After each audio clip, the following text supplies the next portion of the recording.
part, we are going to discuss about the mammary glands.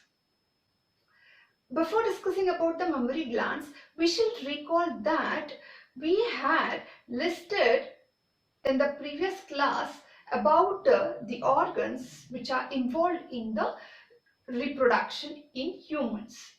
As we listed the gonads as well as the male reproductive system, female reproductive system, and in female reproductive system we listed many organs like ovary, uterus, as well as the vagina, so and so. Like this, while listing these organs, we also mentioned the mammary glands are also involved, or they are helping or associating the process of reproduction in humans. So we can say that the functional paired mammary glands or the functional mammary glands are integrated structurally and functionally to support the process of ovulation, fertilization, pregnancy, as well as childbirth and the child care. So like this, in all these events, the mammary glands are associating the events or the processes. When we speak about the mammary glands, the mammary glands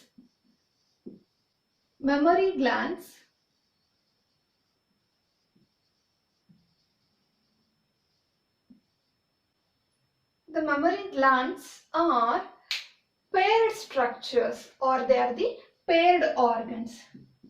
They are paired in nature. They are paired structures, or they are paired organs which are attached to the rib bones, or which are attached to the rib by the help of rib muscles. The rib muscles are nothing but a kind of rough muscles or skeletal muscles which are attached to the rib muscles, as well as the functional mammary glands. Functional mammary glands are the characteristic features of the mammals.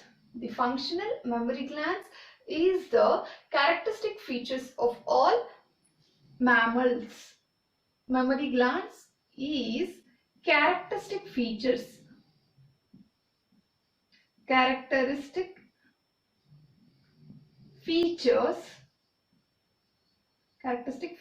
of all mammals,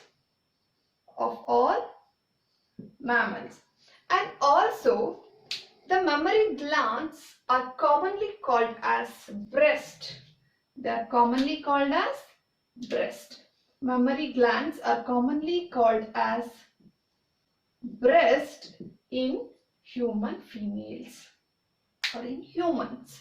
The mammary glands are commonly called as breast in humans, and also each mammary glands, they are paired, as we said.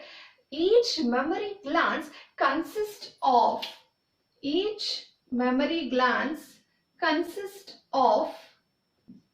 glandular tissue. Each mammary glands consist of glandular tissue and also variable amount of fat. And also it consists of variable amount of fat.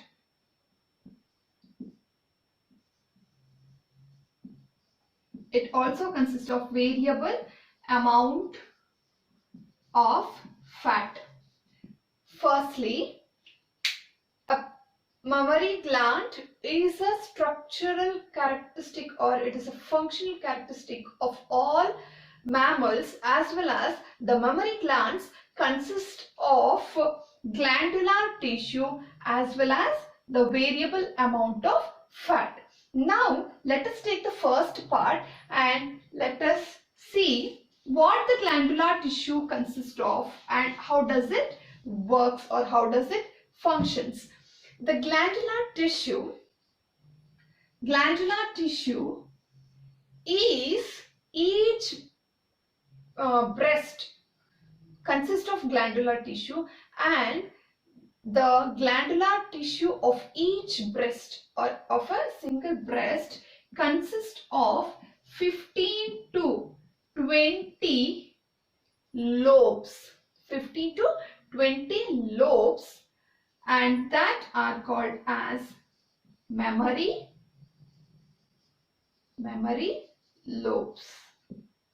Now let us see this part in the diagram. That is, what we have drawn here is a mammary glands in humans, and the mammary glands, as we said before, they are attached to the rib bones by the help of muscles which is present between the ribs and the mammary gland. So this is how they are attached and fixed, and the functional mammary gland consists of lobes. How many lobes? Each mammary gland consists of nearly 15 to 20 lobes. What we have drawn here is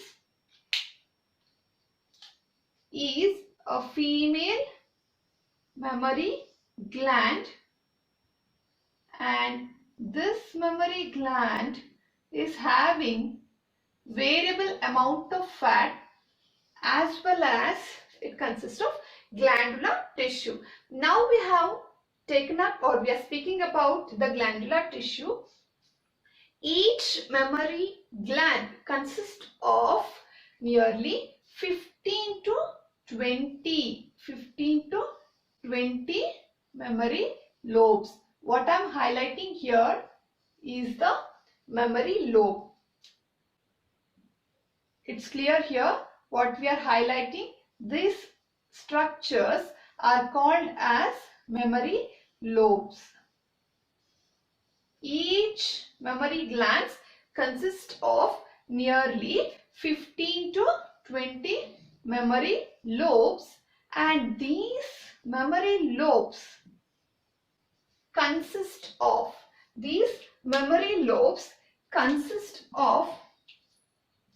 clusters of cells.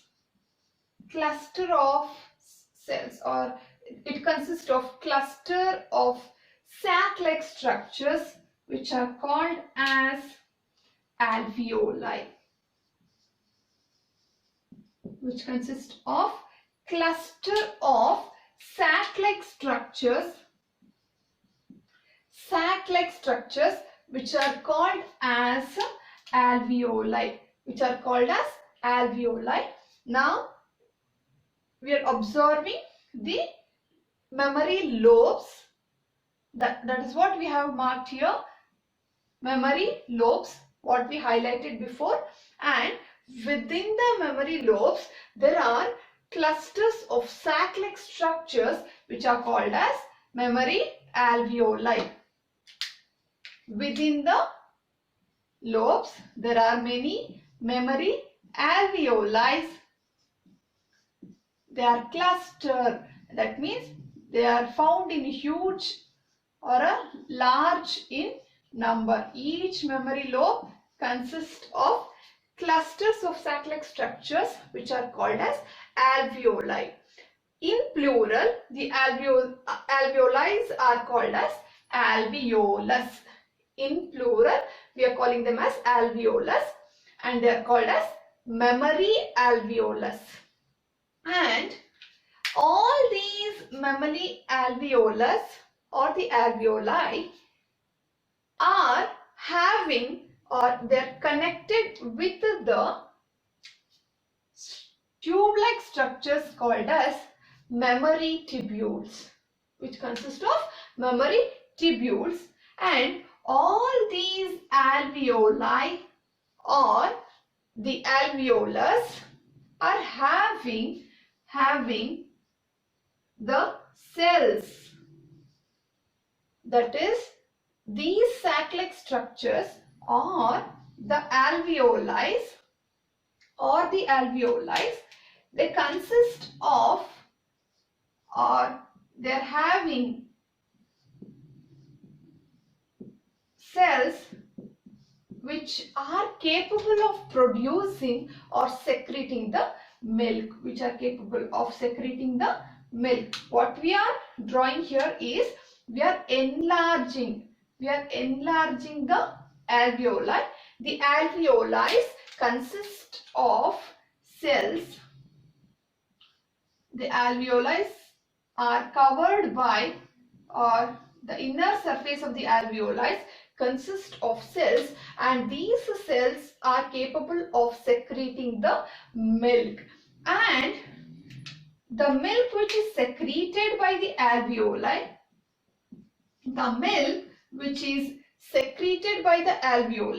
is stored in the lumen, of the alveoli. The milk which is secreted by the cells of the alveoli is stored in the lumen of the alveoli. Lumen means it's nothing but cavity. The cavity which is present, the cavity is called as lumen, and the milk secreted by the alveoli cells are stored in the cavity of the alveoli, or it is stored in the lumen of the alveoli. And then the alveoli, the main function of the alveoli is to secrete and store the milk in them. That is the main function of the alveoli, which is present in the mammary glands. So now, what is the function of alveoli? We can say that the main function of the alveoli is to secrete milk and stores the milk before ejection. Before ejection from the mammary glands, the milk is stored in the alveoli cavities or alveoli lumens. This is the main function of the alveoli present in the mammary glands. Now, let us see or observe the diagram. We got the mammary lobes. Within the mammary lobes, there is clusters of sac-like structures which are called as mammary lobes. What we have marked in blue color, this is nothing but mammary lobes. From each mammary lobe, there is a tube-like structure is arising, and that tube-like structures which are arising from the alveoli are called as mammary tubules. They are called as mammary tubules. The function of the mammary tubules is to carry the milk from the lumen of the alveoli to the next duct. The function of the mammary tubule is to carry the milk which is secreted and stored in the alveoli, and it carries milk from the cavity to the next duct. And these mammary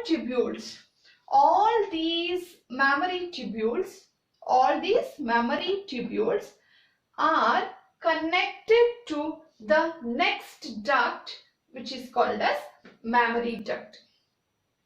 All the mammary tubules which are arising from different alveoli, all are connected. The mammary tubules of each lobe, this is a separate lobe, this is a separate lobe, this is separate, and from all 15 to 20 lobes, the mammary tubules are connected to a duct, and that is called as mammary duct. That duct is called as mammary duct.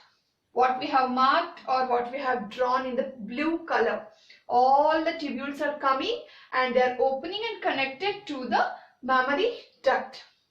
And all these mammary ducts are connected to a next wider part that is called as mammary ampulla. This is the wider part which is called as mammary ampulla. The mammary ampulla is connected with the both mammary duct and the lactiferous duct. After the secretion of milk, and that milk is transferred to mammary ampulla, this swollen or the wider part of the duct which is called as mammary ampulla. The mammary ampulla stores the milk which is sent by the mammary tubules and the mammary duct. This stores the milk before ejecting out of the mammary glands, and that is why they are swollen or they are broad or they are large in size compared to the other ducts. And the mammary ampulla is connected with the many lactiferous ducts. What we have shown here, the blue lines, they are nothing but the lactiferous ducts. These mammary ampulla will open to the lactiferous duct, and through the lactiferous ducts and through the opening of the nipple, the milk is ejected out of the mammary glands. This is how the structure and organs which involved in the mammary glands. Let us see once again. The mammary glands are paired in nature. It is a functional characteristic, or it is a characteristic of all mammals, as well as these mammary glands are integrated structurally and functionally with many events of reproduction like ovulation, fertilization, pregnancy, child development, as well as the child care after the parturition. So a paired mammary glands is attached to the rib bones in the thoracic region, as well as the paired mammary glands or the mammary glands are attached to the rib bones by the help of the muscles which are present between the mammary gland and the rib. This is how they are attached. And when we speak about the mammary glands consist of variable amount of fat as well as the glandular tissue. All these glands are supported and they are provided a cushion nature by the help of the fat which is present in the upper region as well as the lower region, as well as in the behind region of these glandular tissue. The fat will protect the glands which are developing as well as developed in the mammary glands. This is how the fat gives cushion-like structure and it cushion-like nature and helps and protects the glandular tissue. The glandular tissue consists of many lobes like chambers, and these lobes are in each breast. In each breast it may have 15 to 20 lobes, and the lobes are called as mammary lobes. Each mammary lobes consist of cluster of sac-like structures which is called as mammary alveoli. And mammary alveoli are connected with the tubules, and that tubules are called as mammary tubules. Each mammary tubules are connected to all the mammary tubules which are arising from different lobes are connected to a duct called as mammary duct, and many mammary ducts are connected to a broader region or which is a swollen region in the ducts, that is nothing but mammary ampulla. And finally, the ampullas are connected to the lactiferous duct, and they are connected to the opening of the mammary gland, that is nothing but nipple, through which the milk is secreted or ejected. Sorry, the milk is ejected out. Now, let us see the alveoli. The alveoli, the inner cells of the alveoli are capable of secreting the milk. The milk which is secreted by the alveoli are stored in the cavity of the alveoli. Then that milk which is secreted and stored in the alveoli are brought by the help of the tubules called as mammary tubules. The mammary tubules carries the milk from the alveoli to the next duct, that is called as mammary duct, and the mammary duct carries the milk to the ampulla, mammary ampulla, and it stores, the mammary ampulla will store the secreted milk which is brought by the mammary duct before the ejection, or before the ejection of milk from the mammary gland. The milk is also stored in the ampulla part, which is called as the mammary ampulla, and mammary ampullas are connected with the tubules called as lactiferous tubules, and they are finally connected to opening called as nipple. So we got a very clear picture regarding the milk, movement of milk, through which direction it is moving.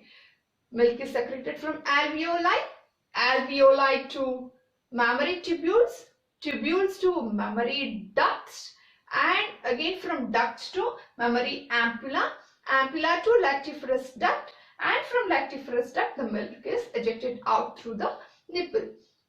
And a functional mammary gland, as we said, it's a characteristic features of all mammals, as well as the development of the mammary glands take places during the time of puberty, as well as the mammary glands get differentiation during the time of pregnancy. As soon as the implantation process is complete, the differentiation or the changes starts taking place in the mammary glands, as well as the mammary glands starts secreting milk or starts producing the milk during the time of pregnancy, as well as the mammary glands is helpful for feeding the newborn child, and the first milk or the milk which is secreted for initial few days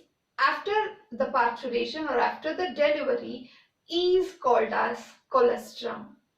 I repeat, the first milk or the milk which is secreted for few days of delivery is called as colostrum, and this colostrum is rich in various antibodies. Different antibodies are present in the colostrum or the milk which is secreted by the mammary glands, and absolutely this colostrum or the antibodies which are present in colostrum is absolutely required for the newly born child to develop the resistance, and this is how the mammary glands are so essential and plays a very important vital role during the time of pregnancy, as well as during after the childbirth or after the parturition, and it feeds and cares the young ones or the newly born baby. This is about the mammary gland.